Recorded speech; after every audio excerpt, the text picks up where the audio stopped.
Good morning, everybody. Thank you for joining us. I know we have a couple faculty members with classes, so thank you for taking the time. And I see we have a number of students who have joined us for this event. So I want to thank you all for being here. This is a discussion about climate change, the climate crisis, and solutions presented by Jana Svec. Jana is a professor of Earth and Environmental Science, and she and I have worked together. We hate to admit how long, a couple decades. We're very excited that Jana is here sharing her expertise. Before I turn it over to Jana, I just want to make a couple quick notes. This is part of our One Book, One College series that is on the book called All We Can Save, which is a book it's a unique book. It focuses on climate change, but it also focuses on how we can build sustainable communities. So not just about the science of climate change itself, but what are the solutions that we can get to help us make the changes that we need to make. In addition to that, we have a number of events coming up this term, and I just wanted to mention one before I turn it over to Jana. This Thursday on September 16th at 1 p.m., we'll be welcoming for an online event one of our psychology faculty members, Laura Lawson-Collins, talking about misinformation, disinformation, filter bubbles, and all kinds of online environmental things happening. So we hope that you would join us for that. And you can get information on that, how to register similar to this on the library website. So again, thank you so much, Jana, and I will keep track of questions. I guess I should say for audience members, if you would like to ask a question, there's a Q&A box that's there in WebEx. I will keep track of that and we'll go through questions at the end. So thank you all for coming, and here's Jana. Thank you very much, everyone. Thank you for having me, and thank you for being here. As Troy mentioned, I'm going to be talking about the climate crisis and the solutions. And this is, I'm presenting on behalf of the Climate Reality Project. So we have known about the science behind the greenhouse effect and its impacts on climate change for over 150 years. And there is still so much miscommunication on the subject. Scientists at Yale University have been conducting opinion research on the public's knowledge and attitudes towards climate change for the last several years. So this is what the study shows. As you can see, 72% of adult Americans do think global warming is happening, and 71% believe that it will harm future generations. So you might ask, okay, well, where is this disconnect? We start to see the disconnect when asked if we as humans are the cause of global warming. Only a bit more than 50% believe this to be the case. And when asked if global warming will harm individuals personally, look at what happens to the map.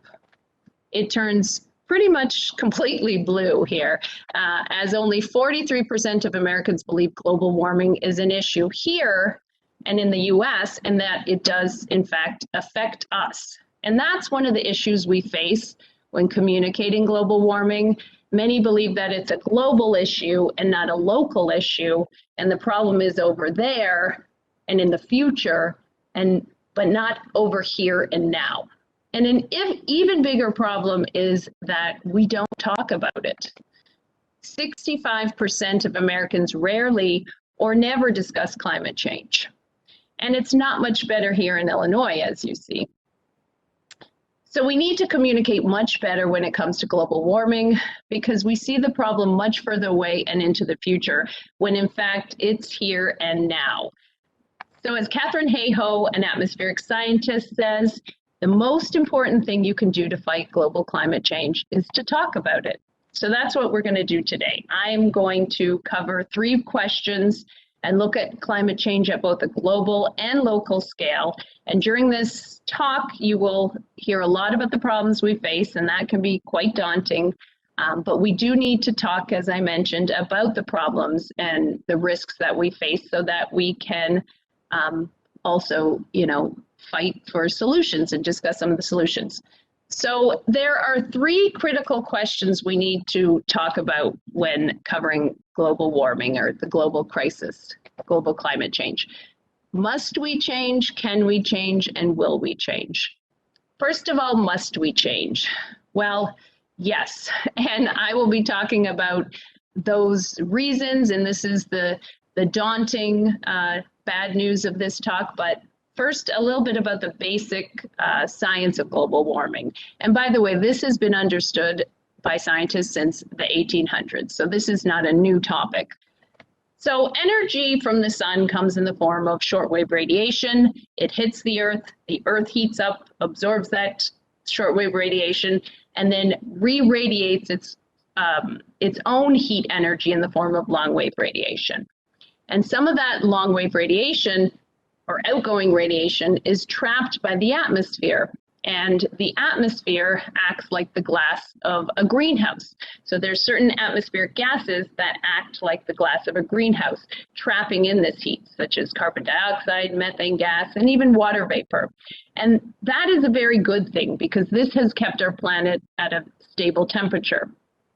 But the problem is that we're releasing so much more of these greenhouse gases, predominantly carbon dioxide, into the atmosphere, and that is thickening that glass of that greenhouse and heating the planet at a very non-natural rate. Today, we're putting 152 million tons of carbon dioxide into the atmosphere, and that's upsetting the Earth's natural greenhouse carbon cycle, and it's trapping so much more of that re-radiated Earth's heat. So you might think, well, you know, you hear scientists talk about our climate is warming by 1 degree Celsius, and you may think, well, what's a big deal with that? Because yes, we have had warmer periods and cooler times in the history of our planet, but scientists can look at paleoclimate records as far back as millions of years ago and see that this much carbon has never gone into the atmosphere this quickly. In fact, the foundation of our entire civilization has been a stable climate, which has led to a very rich diversity of life. For the last 3 million years, temperatures have never broken through a +2 degrees Celsius limit. In fact, the Earth has self-regulated within a very narrow range of that +2 degrees in warm periods and -4 during deep ice ages. Now we're following a path that would lead us to a 3 to 4 degree world in just 3 generations. This has never happened in 3 million years. So who are the culprits?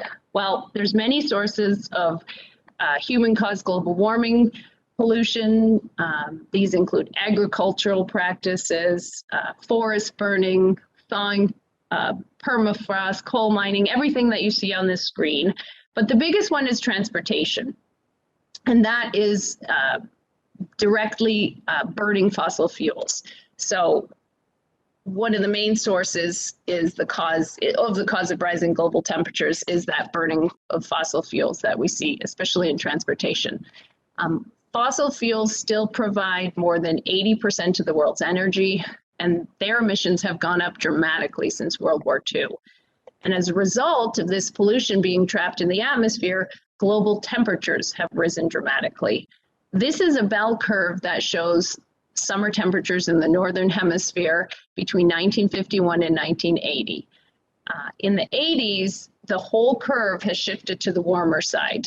And you'll see in the lower right-hand corner, the appearance for the first time ever of statistically significant number of extremely hot days. Then in the 1990s through 2008, you see it gets bigger and bigger. And in the last 10 years, the extremely hot days are now more common than all the rest. And they are driving many of the consequences we're facing today. 19 of the 20 hottest years ever measured with instruments have occurred since 2001. And the hottest of all have been in the last 5 years, with 2020 being no exception. 2021, I should say, being no exception. Temperature records have been broken all over the world. Here's Australia last summer. Another example, Europe had the hottest year on record in 2019. And this heat doesn't only impact the land because, as you can see, 71% of our planet is covered in water. And so 93% of all the extra heat that's being trapped actually goes into the oceans. And half of the increase in the global ocean heat content has occurred in the last 20 years. Warming oceans are devastating the world's coral reefs. The Great Barrier Reef has lost half of its coral cover in the last 30 years, and 30% of that has just come in the last 5 years. And this is due to severe, widespread bleaching that is occurring. Warming oceans are also encouraging dangerous algae overgrowths that produce toxins and create dead zones in the water. And if oceans don't stop warming, one statistic suggests that we could lose 40 to 60% of fish species, and those will be at risk at the end of this century. This heat also makes ocean-based storms like hurricanes, typhoons, cyclones stronger and more disruptive and more destructive. Remember Hurricane Harvey, when it crossed over the Gulf of Mexico, it was 7 degrees Fahrenheit warmer. The water was 7 degrees Fahrenheit warmer than normal. So this intense heat adds to increased water vapor, which intensifies these storms and make them so much more destructive. And of course, who can forget Hurricane Sandy? This storm devastated New York City and New Jersey, and it used to be a once in 500-year storm. Now it's considered likely every 25 years, these kind of storms. And in the next 10 to 25 years, we could get these storms once every 5 years. And that's true for a lot of climate-related disasters.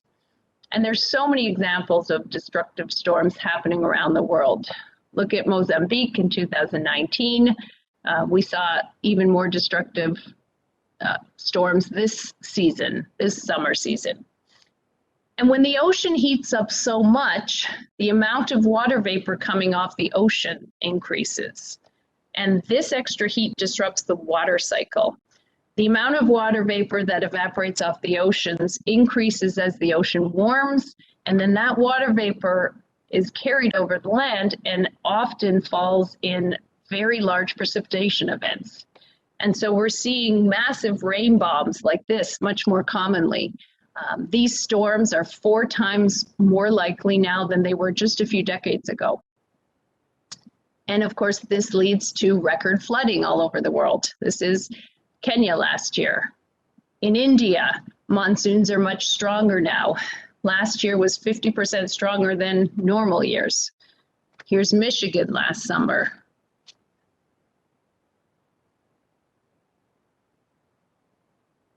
In fact, in the last 10 years, there have been 18 so-called once-in-a-thousand-year downpours in the United States.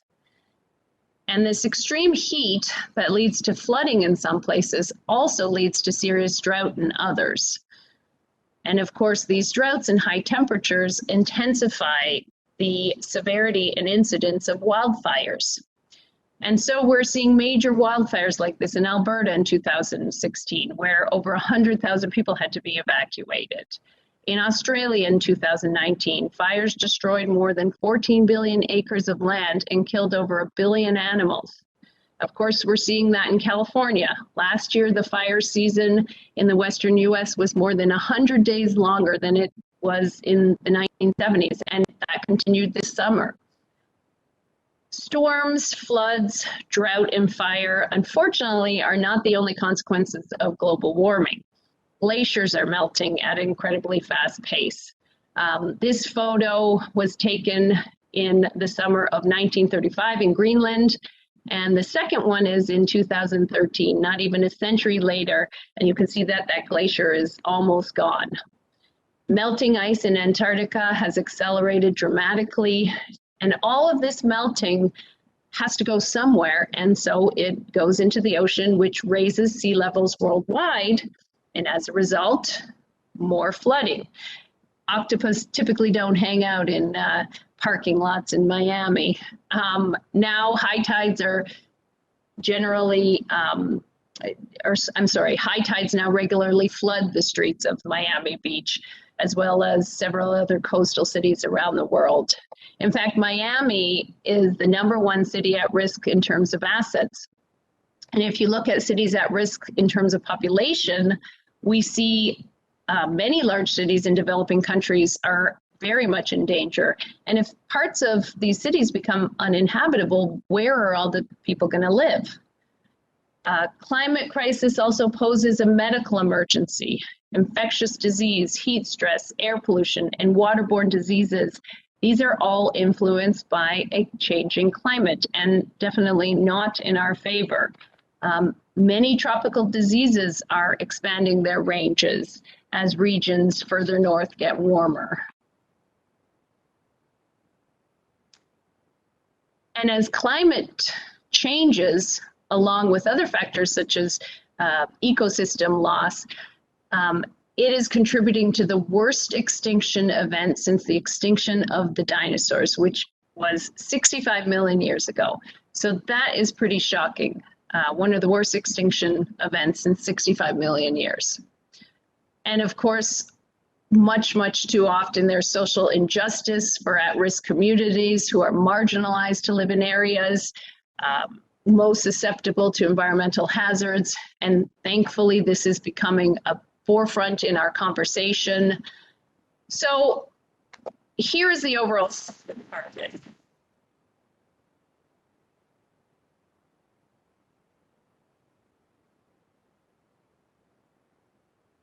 All of these threats, and some I haven't even been able to cover, help to answer that question of must we change? So I believe the answer to that is yes, we must. But what about the second question? Can we change? The answer to this question is very exciting, and here's the good and positive news. Because we have the solutions available to us, and they are affordable and accessible. We went through the agricultural revolution 8,000 years ago. We went through the Industrial Revolution, and more recently, we've gone through the digital revolution. We are now in the early stages of a sustainability revolution that has the magnitude of the Industrial Revolution combined with the speed of the digital revolution. And it's the biggest new business opportunity in the history of the world and the greatest way to create new jobs. The growth in wind energy being built around the world is increasing dramatically. Wind energy could supply 40 times more electricity than the entire world currently uses. And it's even more inspiring when you look at solar. The best projections for solar in 2010 was that we'd add 1 gigawatt per year. Well, when that rolled over 2010, we beat that goal by 17 times over. And in 2019, we beat that mark by 120 times over. And even more dramatically, we see that exponential curve in the amount of solar energy installed around the world. In many countries where there's not even universal electricity grids, we're seeing consumers and businesses leapfrog that old technology, and they're installing solar panels in places that previously had no access to electricity. Every hour, the Earth gets as much energy from the sun as we need to run the entire global economy for a year. And if we can increase just a fraction of this energy that we harvest and use, we can make a lot of progress towards solving the climate crisis and helping local communities and economies at the same time. Battery storage is an essential part of green energy. Storage technologies are getting more and more efficient and cheaper, and you can see that market is growing exponentially. Another energy efficient technology taking over the market are LEDs. This helps save people money and also reduce emissions because you're cutting down on the amount of electricity that you use. As far as the automobile market, all these manufacturers are offering and preparing to offer electric vehicles. And I just read yesterday that Paris is phasing out diesel, gasoline, and even hybrid cars by 2030, and several other large global cities are following.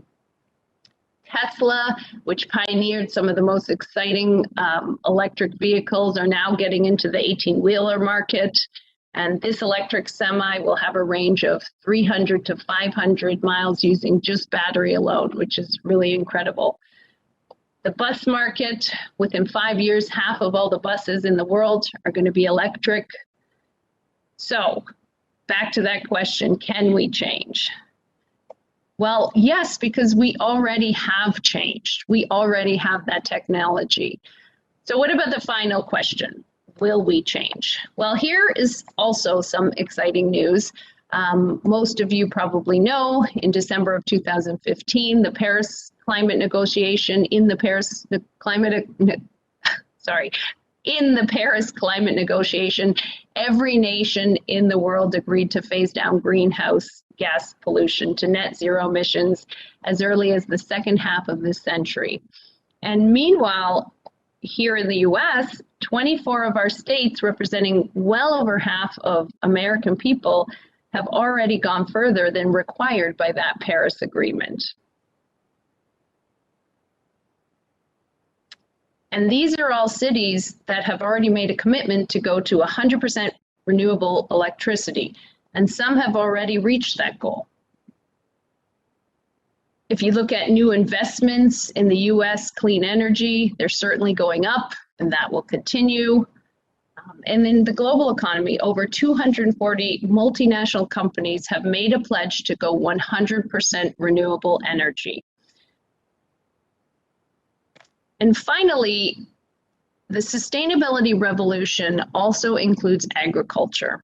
The IPCC, which, if you're not familiar with that, is the Intergovernmental Panel on Climate Change, they have made it clear that regenerative agriculture is one of the keys to solving the climate crisis. And if you're not familiar with what regenerative agriculture is, it is really a new land-based management practice that prioritizes soil health. Soils are a natural carbon sink. They store several times more carbon than the atmosphere. So we really need to cut way back on conventional farming techniques that are very destructive to soils because there's too much plowing and way too many synthetic chemicals that actually destroy the soils. And soil erosion from conventional plowing is 100 times higher than the natural process by which soil is regenerated. And the sequestering of carbon in the soil has probably the biggest potential of any single measure to pull carbon dioxide out of the atmosphere. And that regenerative farming can do this.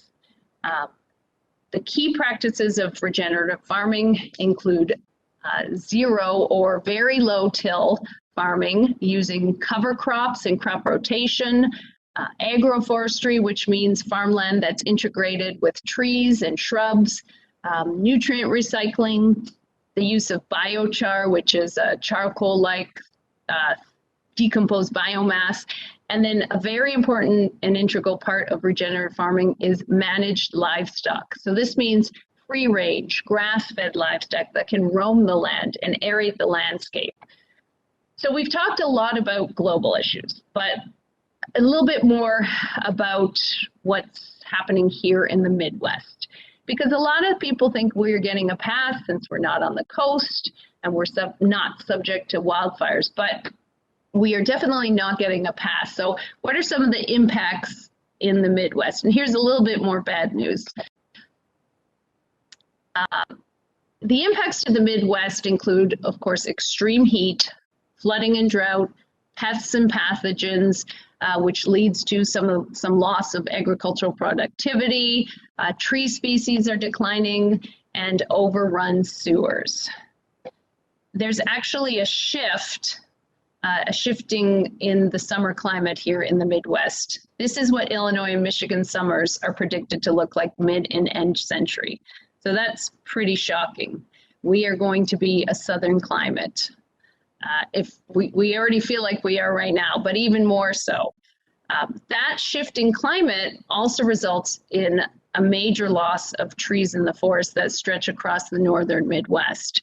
Many of the iconic species could actually move out of the area as the region, or move out of the region as climate changes. Chicago is actually already accounting for this by planting trees that are native much further south. So when they mature, they will be ideally suited to the climate of the future. And the Chicago Botanic Garden has a Trees for 2050 study identifying some of the species that could thrive as our climate changes. And of course, our urban sewer systems, it cannot handle the extreme flooding that we're experiencing here in the Midwest. This kind of historic flooding used to happen every century. Now it's happening almost every year. This was last year at the start of the pandemic. We not only did we have the pandemic, but we had flooding. That's my unfortunate neighbor's basement. So these kind of, rain bombs are coming much more frequently. The Great Lakes are also getting impacted. Higher annual temperatures mean warmer waters that impacts the health of fish and other wildlife. We're seeing more algae blooms, more invasive species, and a decreased ice cover. And of course, increased rain, which leads to higher water levels and a lot more erosion. This is an eroding bluff in Michigan. The shorelines of Michigan and Indiana have lost so much of their shoreline in the last 5 years. All right, so here's some of the good news and solutions for the Midwest. This landmark bill called Fija, so Illinois Future Energy Jobs Act, was passed in 2017 and is now being implemented. RPS means Renewable Portfolio Standards, and it is committing ComEd to purchase 25% renewable energy by 2025. Solar energy will quickly grow under Fija, and this means more clean energy jobs. The community solar program will let people who can't afford to buy solar panels use community solar arrays that could be set up in parking lots or other community buildings. Fija was introduced to further the goals of Fija. I know all these acronyms here. And yesterday, the Illinois Senate just passed this bill. So it is heading to Governor Pritzker's desk, who announced that he will sign it. So we are on the path to 100% renewable energy. Cook County has a sustainability website. Among their accomplishments are reducing emissions in their buildings, mostly by efficiency, and the county is pledging 100% carbon neutral by 2050. Sustain Chicago website points to steps that they've already taken to reduce emissions by 11%. Chicago has pledged 100% renewable energy in buildings by 2035 and electrifying all their buses by 2040. And museums like the Shed Aquarium and Field Museum are helping Chicago to reach some of these clean energy goals. Our city was actually named one of 7 LEED. LEED stands for Leadership in Energy Environmental Design. So it was named one of 7 LEED Platinum cities in the world. And some of our libraries are aiming for that certification if they haven't already received it. So now the big question I know you're all dying to ask is, what can I do personally? What can you and I do? Well, there's so many things that we can do. Conserving energy, of course, so we use less of it. That could be as simple as turning off your lights when you're not using them, but also switching to LED light bulbs or LEDs. Updating windows for effective insulation, smart thermostats, being a mindful consumer when you are purchasing appliances. Look for energy efficient appliances. Walk, bike, use public transit, fly less. I know we haven't been doing much of that, but fly less, or when you do fly, this is not perfect, but you can buy carbon offsets when you do fly. Eat a bit more plant-based or have a bit more of a plant-based diet. Now, this doesn't mean you have to become vegan or vegetarian, which is wonderful if you are, but it really just means being a smart consumer and watch what you're purchasing when you are purchasing meat, for example. Try to avoid buying factory meat that comes from factory farms, some of the big meat companies. And I just want to talk a little bit about this because this is really an important topic that a lot of people don't know about. Believe it or not, 9 billion animals are factory farmed every year in the US alone. And that's more than the population of the world. So you might say, what does this have to do with climate change? The problem is that these 9 billion animals are raised on feedlots. This is what I mean by factory farmed.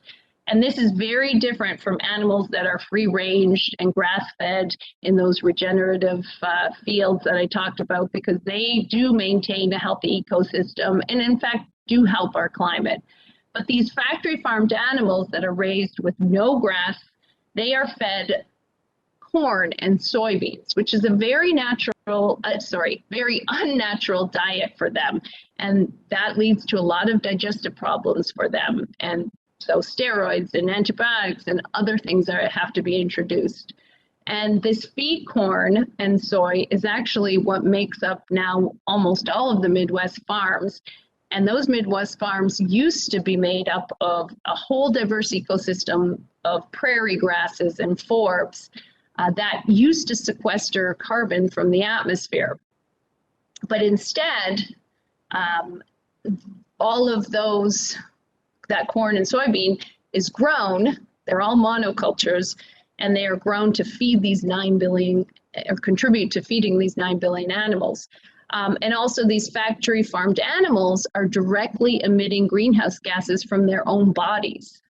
So when they burp, they release methane that's 20 times more potent for climate change than carbon dioxide. And when they pass gas or defecate, they release nitrous oxide, which is actually 300 times more potent for climate change than carbon dioxide. So, and there's no grass or healthy soil to sequester that carbon dioxide or the nitrous oxide because they're on feedlots.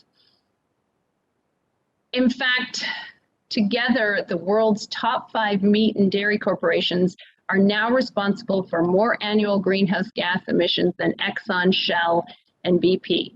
So again, just being a smart consumer, watching your labels. Unfortunately, there is a lot of what's called greenwashing. So they claim that they're grass-fed or free-ranged, when in fact that's false. So a great choice would be trying to find a local farm in the area. There's quite a few in Illinois and in Indiana. Buying meat directly from a farm, it can be a little bit more expensive, but it's, first of all, a healthier choice, and you know, because it is more expensive, you eat less meat. All right, some more steps that you can take. Sign up for renewable energy through ComEd. It's called Clean Choice Energy. It's simple and it's pretty much the same cost. Again, it's not a perfect solution, but it's something. Planting native vegetation and native trees. Buying electric vehicles, yes, that price in that market is still a little bit high, but hopefully in the next 5 years that will come down significantly. A really simple one and a very easy one is composting. 11% of all the greenhouse gas emissions come from food scraps that are releasing methane in landfills. Remember, I said methane releases 20 times more, or is 20 times greater than CO2 in terms of heating our atmosphere. So 11% of greenhouse gas emissions comes from landfills. When you compost, methane is not released during composting because it's in the presence of air, and so you have aerobic decomposition. But in landfills, when you put all of the food waste and your garbage and it gets buried under the ground, there are methane producing microbes that are active in that anaerobic environment. So that is something that can be done very easily, or encourage your legislators in your township to provide community composting. Watch YouTube videos that show you how to compost. It's quite easy, and that is a big thing that you can do individually. And of course, we didn't even talk about plastics. That would be a whole nother topic that I could talk about, but avoid using single-use plastics. First of all, single-use plastics, not only are they bad for the environment, but they are bad for your health. Water bottles, plastic water bottles, they are made with PPTs, which are toxic chemicals, and that water, those single-use plastics will break down over time, and all that goes into your water. And they sit on shelves for a year in, sometimes very hot conditions, or they're in the back of a truck. So that a great, if you haven't seen it, a great documentary on plastic water bottles. It's a little old, but it's called Tapped. So it just tells you all about the harmful effects, not only again on the environment, but also on your health. So using reusable water bottles, I know sometimes it's difficult to avoid it, but try to use as little as you can. You can be, again, that smart consumer. When shopping on Amazon, search for things that have sustainable packaging. A lot of companies are moving towards cardboard, or for example, laundry detergent. Instead of buying it in those big, massive plastic containers, you can buy it as little tablets or laundry strips, or just go back to the old powder, which came in cardboard boxes. So there's so many different companies that you can buy, avoid as much as you can using plastic. So we're seeing more and more of that. And remember, that is driven by consumer demand. So if we demand it and we avoid plastics, hopefully in time it will start to change. And then lastly, reduce. That's really the key. Reuse, and then if you have to recycle, well, definitely recycle, but the first step is to reduce. Recycle is always the last step. And then one last thing all of us can do is to educate ourselves. Read books. There's an excellent book called Project Drawdown, and it's the most comprehensive plan ever proposed to actually reverse global warming. Watch documentaries. I talked about regenerative farming. Kiss the Ground is an excellent documentary on that topic. YouTube videos, TED Talks, lots of other videos that you can watch. So I've been talking about one of the greatest humanitarian crises of our time.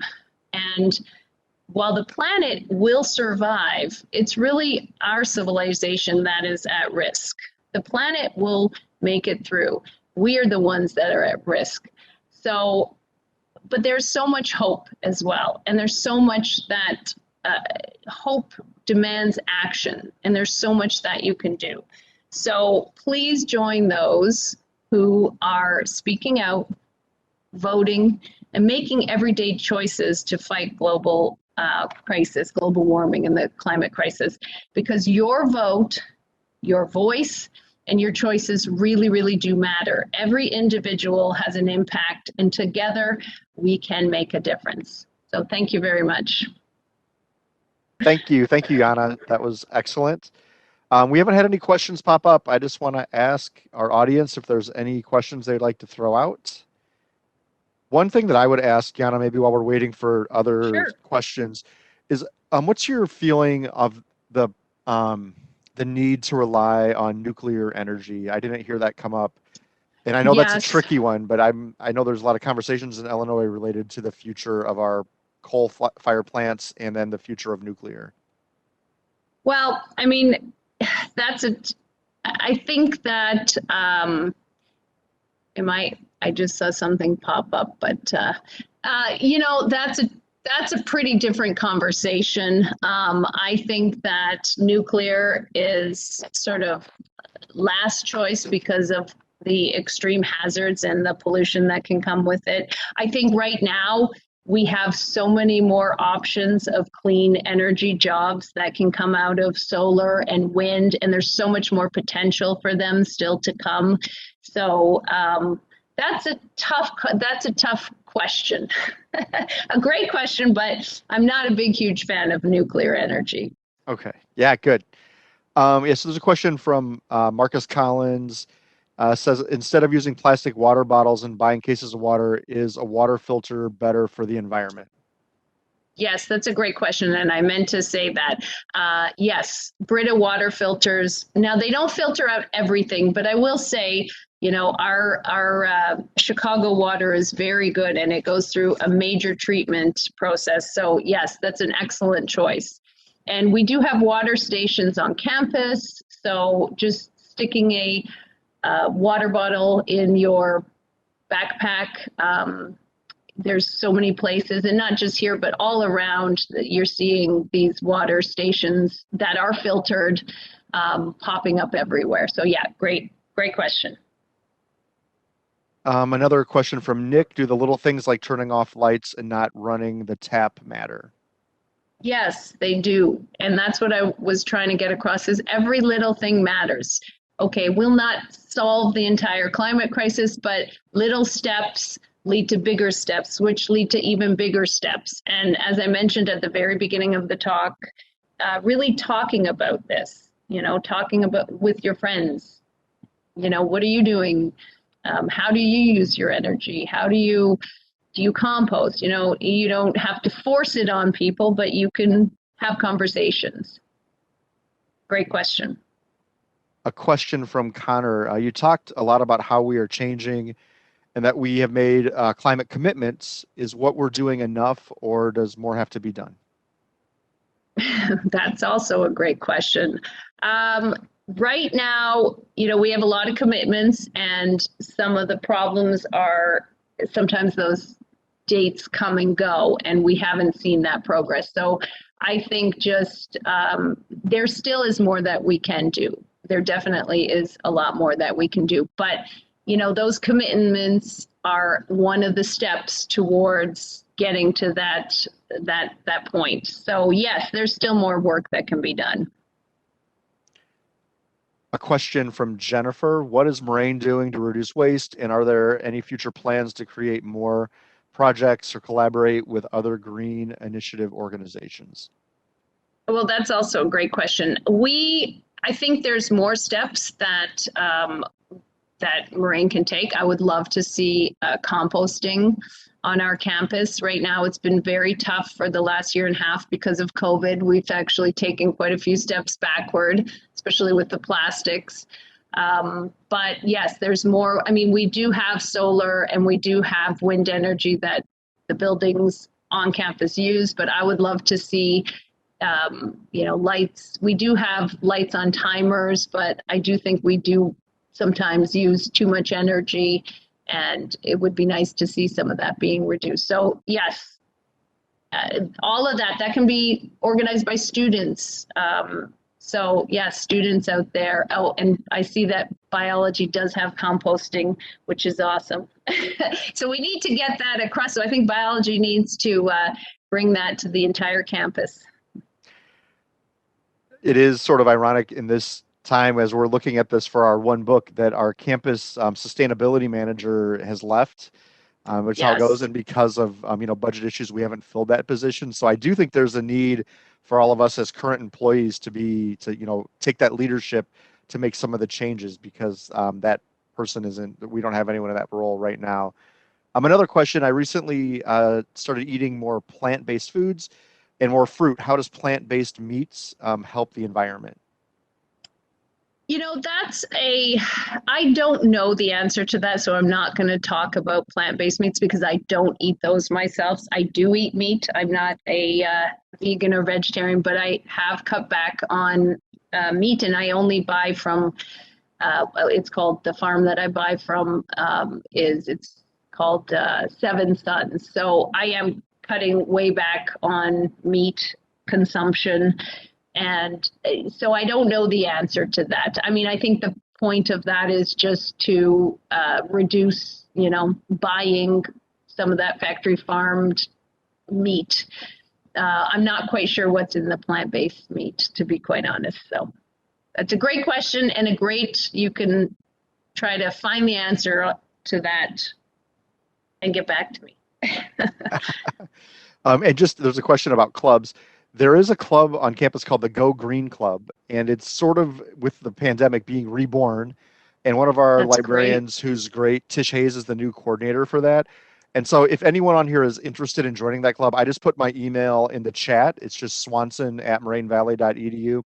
If you email me, I will put you in touch with Tish. I think their first meeting might even be this week, might be Thursday, but it's very soon.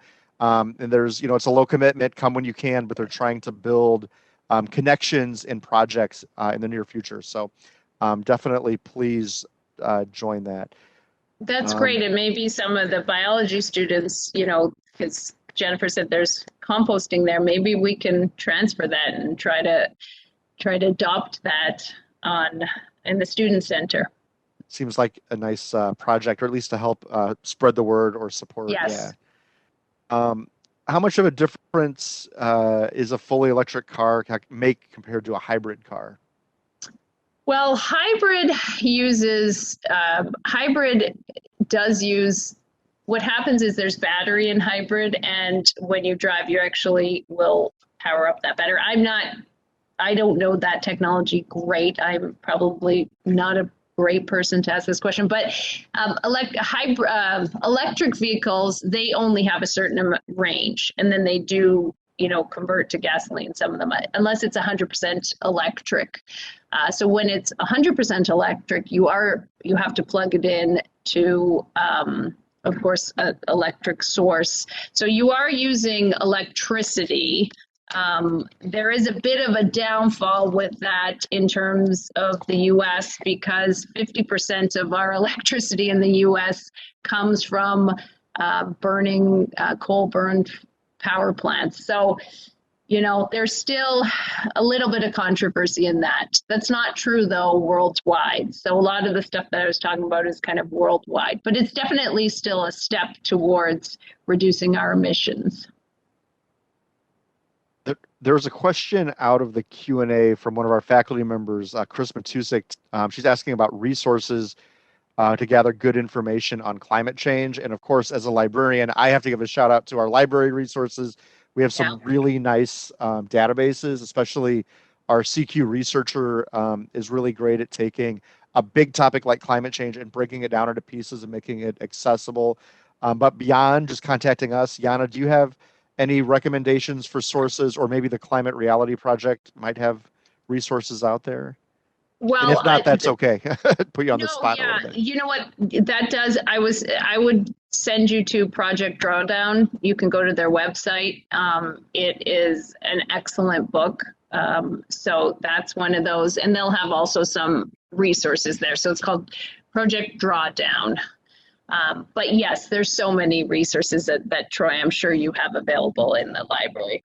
And I would also mention on our One Book website, we have resources related to the themes of this book. And we've also highlighted some local resources about Chicagoland and kind of the impact and work that's being done here. And our website's just onebook.morainevalley.edu. And when you go there, you'll see a tab that says resources. And please go through that. And our librarians are happy to help. I just put that in the chat. And we're getting close. We can maybe take, if Jana, if you have time, we could take a couple more.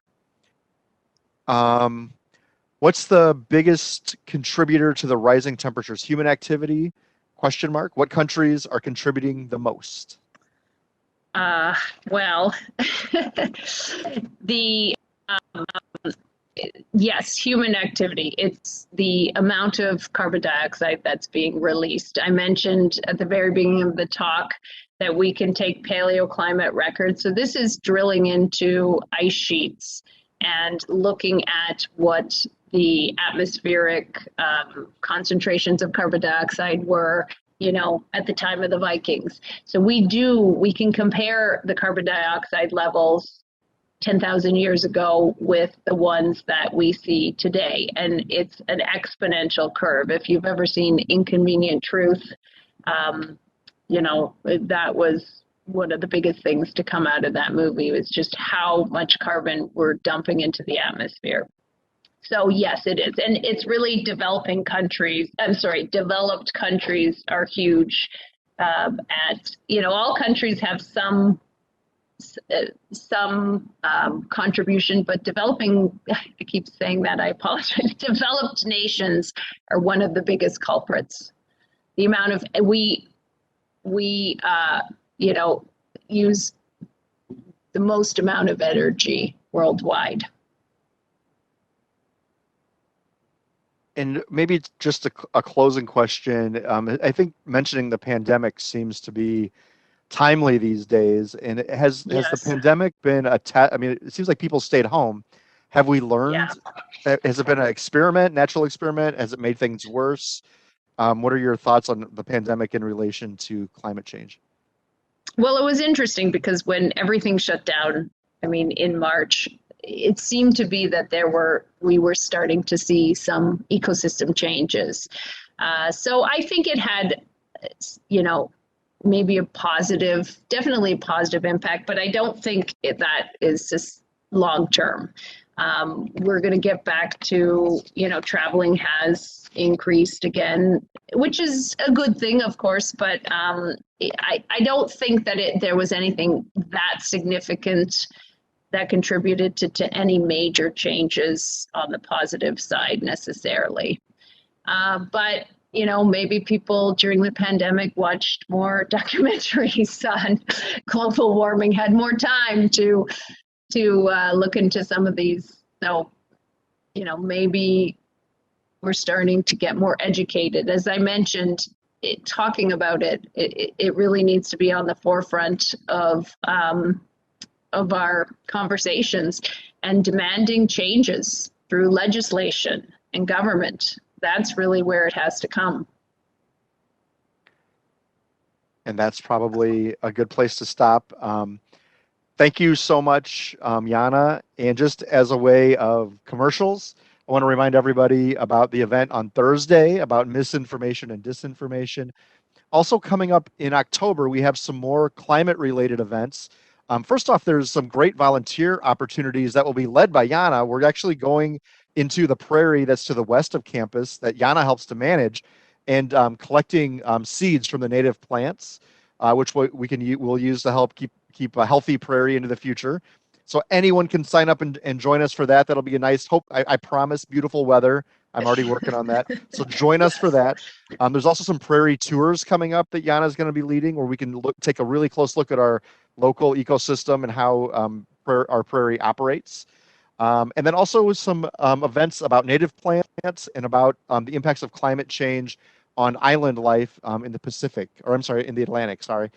So take a look at the library website. All the details are there. All the events are, for the lectures are online and free. And obviously the campus prairie events are here on campus. So once again, thank you everybody for coming. And Yes, Jana, thank you so much for your time. Oh, thank you very much for having me. And thank you everyone for coming out. I am not a climate expert, by the way, but I do have a passion and I am a scientist. So I just want to encourage all of you, you don't have to be a climate expert to get involved. So thank you very much. All right. Thank you.